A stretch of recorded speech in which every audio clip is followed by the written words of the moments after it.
How many of you want to grow a business, move people with your creative pursuits, or just live life on your own terms?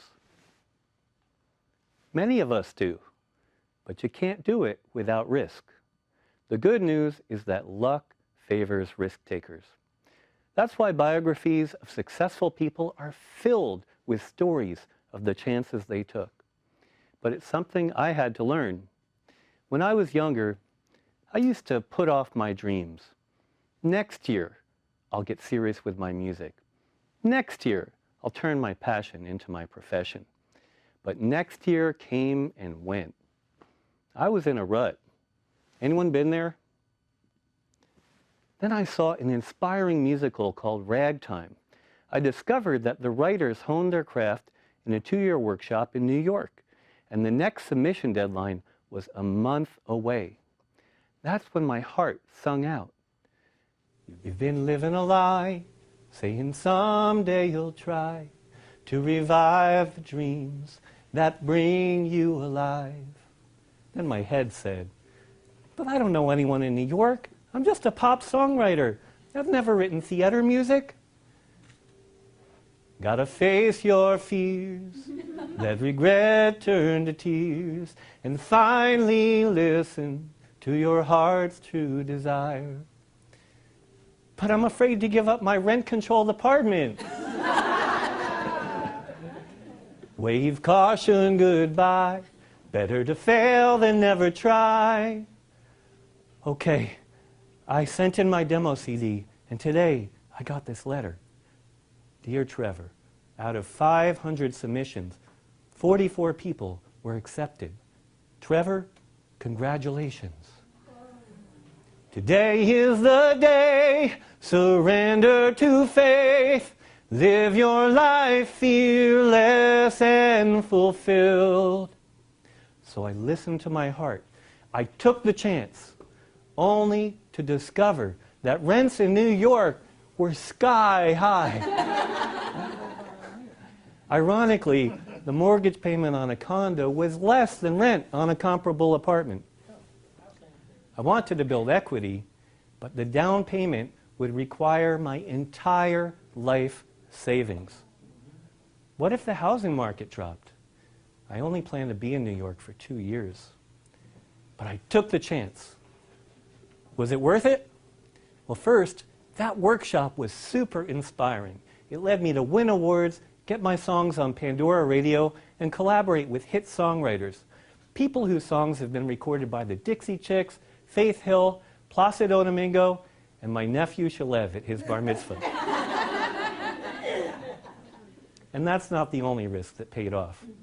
2 years after I landed in New York, my condo was worth $170,000 more than I paid for it.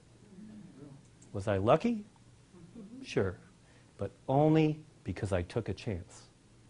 By then, I was convinced. Luck favors risk takers, doesn't it? Well, that's not what happened next. The next summer, I put up a one-page website called veganrecipes.com. Overconfident, I spent thousands of dollars buying traffic, but I couldn't monetize it. It was a loser.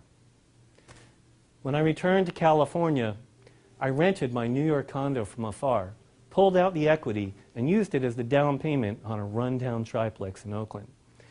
Then I took out a second mortgage to renovate. I moved into the top unit and rented the bottom two.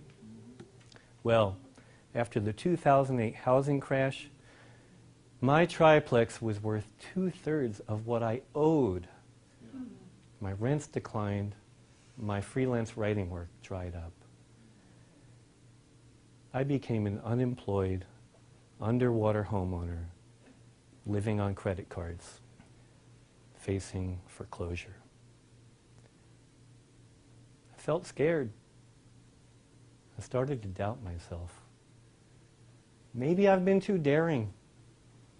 Maybe my lucky streak is over. But then something weird happened. That little vegan website I started on a whim became my saving grace. Back when I was gung-ho buying traffic, Google took notice and ranked my little site number 3 under the phrase vegan recipes. And over the next few years, 23,000 vegans joined my email list. Was I lucky? Sure, but only because I took a chance. Well, I dreamed of turning my passion for vegan health into a membership site. But I had no idea if anyone would pay for it. The web designer was expensive, and I was almost out of credit.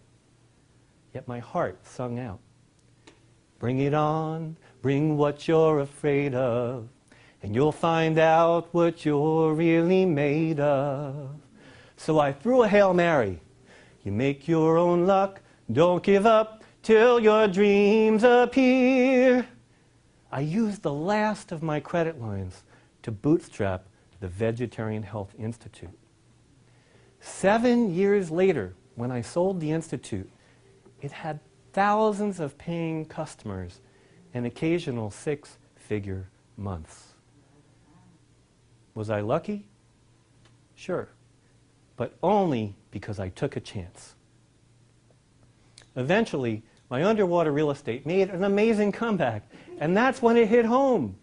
Some chances test your will before they pay off. You just have to hang in there long enough to see them through. You know, not every chance pays off. But if you never take a chance, you'll never know. What risk can you take to get closer to your dreams? Listen to your heart, because luck favors risk takers.